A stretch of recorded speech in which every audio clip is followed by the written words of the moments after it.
To tell us a bit about what the future might hold is a futurist, and Mal Fletcher's on the line. So what's going to be different about this new year with regard to technology? Well, there's a lot of talk about the metaverse at the moment. The metaverse, of course, is a virtual environment that people access via virtual reality technology. It's thought to be a more immersive form of today's internet. And you can see the possibilities for things like education. And we're going to hear a lot more about it because Mr. Zuckerberg at the moment is losing money on it. So he wants to promote it, to get more of the public engaged. So you can imagine students sitting in a classroom in a virtual environment watching a historical event take place before their eyes. You can imagine language classes where you're totally immersed in a foreign culture in order to better learn the language. So there are great opportunities. The flip side, of course, is we've already heard reports late last year about assault in the metaverse, especially sexual assault or virtual gang assault. Now, granted, the victims and those who are perpetrating this are only in avatar form, but that doesn't stop the fear that goes with these attacks for the person on the receiving end. So this is going to be a major area where we need regulation, and we certainly need debates about our ethics in the metaverse. I mean, there are advantages and disadvantages to technology. There are things that will continue to go the way of all flesh, if you like. It's been the way of history.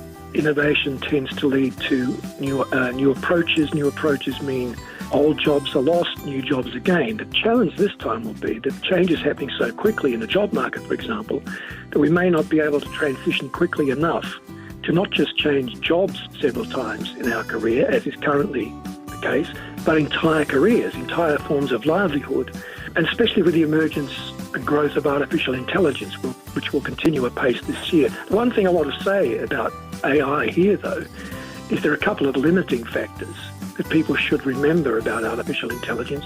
One is that it can't do something very important to human beings, which is empathise, because empathy requires a shared human experience, something by definition a machine can't have. And the other is that AI is driven by data, and we have some say in how much data we hand over to big tech, for example, which then online begins to feed artificial intelligence. Our technological capacity develops way faster than our codes of ethics. So over the last few years, we've seen a lot with artificial intelligence people. Some people are quite concerned about that. We just need to make sure that we've got recognised codes of ethics that govern the development of these things so that we can keep up with the tech. I think technology shouldn't be allowed to define us. It should serve us, but not define us. There was a famous media education pioneer called John Culkin who famously said years ago, we shape our tools and thereafter our tools shape us.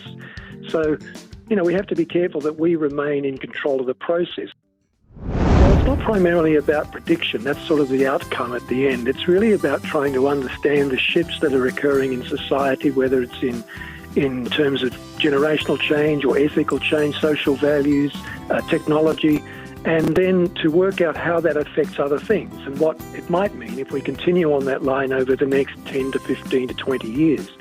So the predictive part really is the part right at the end. The rest is trying to understand something deeper that's going on in society.